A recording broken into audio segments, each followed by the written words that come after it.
Malaysian activist Debbie Stodard, spending over 4 decades as a reporter, human rights advocate, and educator. And she founded the ASEAN Burma to create innovative training programs and has worked with communities across Asia, Africa, Europe, and the Americas. Former Secretary of FIDH. Good morning to you, Debbie. Thank you for joining us. Good morning. Glad to join you. Debbie, let's get into our discussion. I opened a bit of it, just as you were joining us. Australia passing legislation banning under 16s from social media. Now, social media companies that do not enforce the ban could receive fines of up to 50 million, Aussie dollars, about 32 million USD. How is this going to work? And well, at least some may say that at least Australia is trying to ensure that their younger generation are protected from social media, the issues of social media. But how is this going to work from an enforcement point of view? This is actually quite a good question because at this point, they're talking about the legislation basically requires social media platforms to take reasonable steps to ensure that under 16s in Australia cannot set up social media accounts. But the question is, how can they verify it reasonably, or whether there's actually going to be AI type surveillance to try and analyze from the way people are posting that whether they are under 16 or not. And this is a pretty difficult law to enforce, and many activists actually are against the ban because it's a band-aid solution that actually restricts potential victims rather than the social change and the education and the prosecution that is required to address and to stop and prevent cyberbullying and pedophile grooming behavior, which was the two main causes for what some people would say is a form of national hysteria. Restricting young people from social media is actually not going to be a practical measure, but it is very easy for legislators to jump on that bandwagon, and we've already seen Malaysia and other countries discussing the possibility and the feasibility of doing something like that. The reality is that we actually have we are dangerously in this situation where there seems to be a global culture of cyberbullying, and no amount of legislation to prevent young people from going online is going to stop the fight cyberbullying, because it's also adults who are not just practicing cyberbullying, but also who are also victims in very dangerous ways of cyberbullying and other forms of grooming and catfishing. So the issue now is, do we make it a social norm to disapprove of and to discourage cyberbullying, or do we try to continually put what some people have described as age gating, blocking young people from having access to social interactions and information through social media platforms. So I think we do need to actually think quite carefully that we don't just legislate the shit out of every situation without understanding that there are crimes that need to be prosecuted.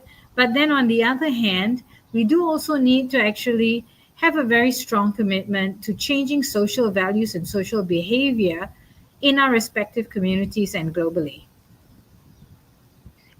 Debbie, moving on the discussion to Bangladesh. Now, Bangladesh has asked India to extradite fugitive ex-Prime Minister Sheikh Hasina. Now, Sheikh Hasina no doubt ruled Bangladesh, part of a family dynasty, part of a family, history from the 1960s and 1970s. And No doubt she had a few of her fans across the world, but many in Bangladesh actually loaded the way she ran the country. Bangladesh still is, and especially under Sheikh Hasina, was one of the most corrupt places in the world. Now, Dhaka has asked New Delhi an obligatory responsibility, or given New Delhi an obligatory responsibility to hand over the former leader. Uh, Delhi has long been an ally of Sheikh Hasina in the region. How is this going to play out in your opinion, Debbie? Well, this is going to be quite interesting because Sheikh Hasina was sentenced to death in absentia by the Bangladesh International Crimes Tribunal for what it was termed as crimes against humanity. She was found guilty of the violent suppression of student led protests last year. And it has been estimated by the United Nations that up to 1,400 student demonstrators were killed just in 2024 during the protests in July and August 2024 alone. Now, there are a few difficulties here. One is that it's a death sentence, and I think that's pretty much against international standards. But it does show the severity of the charges and also the extreme public sentiment against her. So we do have a problem in that Narendra Modi's India, and that Modi is an ally of Sheikh Hasina. And Sheikh Hasina is not just guilty has not been just found guilty of killing 1,400 student protesters. As a human rights activist watching the situation in Bangladesh all these years, when Sheikh Hasina was prime minister for 15 years, the number of enforced disappearances has been really, really concerning.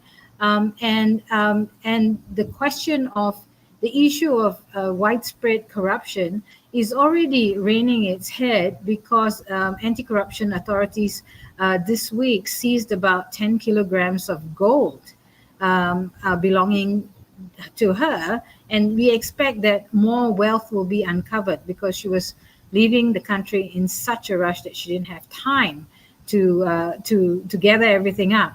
But yeah, I think there's going to be a few issues around trying to convince India to allow the extradition of Sheikh Hasina, particularly if there's a death sentence hanging over her head. But also, there's always been a traditional, how do we say, a traditional tension or anger or suspicion amongst many Bangladeshis because they've always seen India as unnecessarily throwing its weight around in South Asia. So there's also a certain edge to that demand to hand over Sheikh Hasina. We don't really know what's going to happen. We don't really know, and I think countries in the, like, for example, the European Union are not going to actually push for Sheikh Hasina to be handed over because there is a death sentence hanging over their head. If it was a life sentence, then perhaps various countries who have an anti-death penalty will be more likely to pressure India to hand over Sheikh Hasina. But at this point, I think we are only going to know we won't really know what's happening. And having recently been in Bangladesh myself, what is actually really concerning for me and other human rights activists is the fact that the Awami League, Sheikh Hasina's party, still has a huge amount of support on the ground, and there have been various forms of unrest, including shopping bag bombs, like about 9 or 12 happening in the past month, and buses set on fire in order to destabilize the country to actually stop Sheikh Hasina from being prosecuted. But I think things are actually hotting up because Bangladesh is supposed to have a general election in February. Sheikh Hasina's party might be banned from participating. But even then, there's also tensions within various other parties about who is going to run, and what positions are they going to occupy if they win in the next election.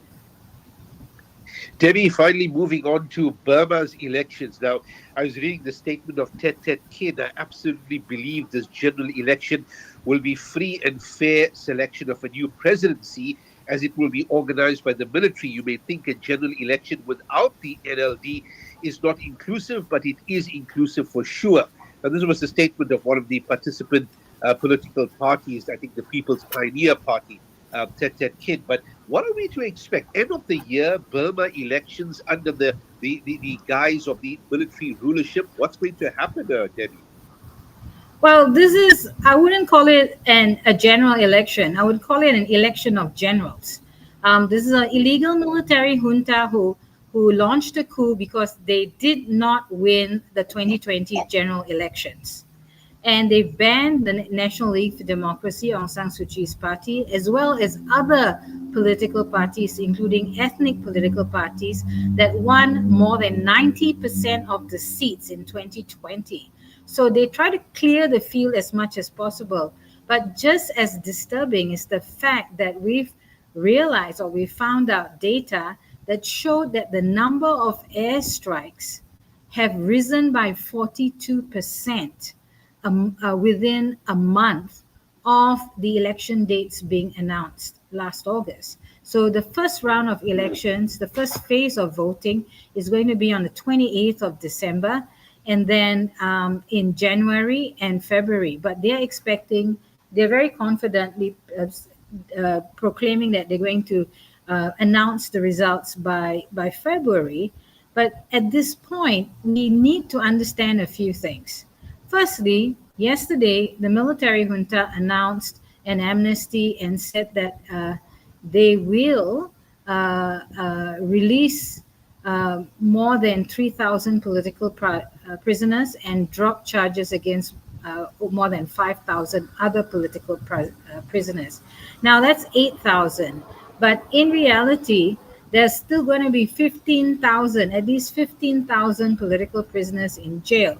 And of course, when we have these mass release, some of us would be quite cynical and skeptical because the military junta has gone around arresting and charging over 100 people, closer to 125 people, since they announced this law, the Election Protection Law.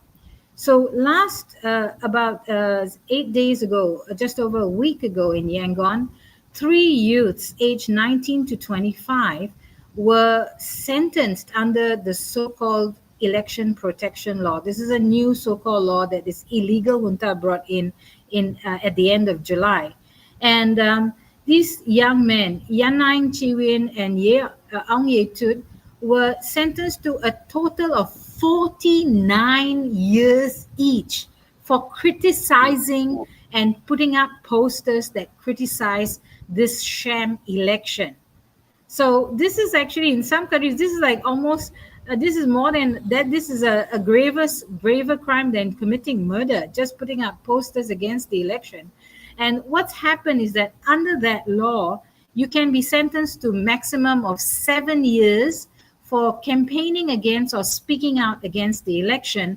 And in this case, they were found guilty of 7 counts of opposing the election. So they got 49 years jail each.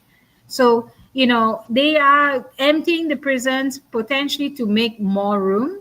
And in the meantime, they've been launching 42% more airstrikes on mainly civilian targets, especially in areas under resistance control, literally to kill off the opposition. So I think those people are hoping that this sham election will somehow bring some type of peace or some type of opening for change to go back to business as normal. Need to understand that the lead up to these elections, all this past year has actually seen increasing violence targeting civilians and increasing repression of civilians, and releasing a few thousand political prisoners when Burma has not had this is a record number of political prisoners who still remain in jail. I mean, Yes. 20 years ago, we were bewailing the fact that there were 3,000 political prisoners in Burma, not realizing that after the coup, in the wake of the coup, there were over 30,000 people detained on political and security charges. 23%, 23,000 were still in jail, and there's a possibility that 8,000 may be released. But still, that's 15,000 more, plus who knows how many more hundreds that will be jailed for lengthy jail terms under this so-called election law. Debbie, thank you for that update, and certainly we'll be touching base with you post the elections and the so-called election of generals, and let's see how it goes, and one hopes for better times in Burma. Thank you for your time, Debbie, and for joining us for our Asia Report, and have a good rest of your week and day ahead of you, Debbie. You too. You're welcome. Bye-bye. Up next, half-hour news headlines, followed by a recitation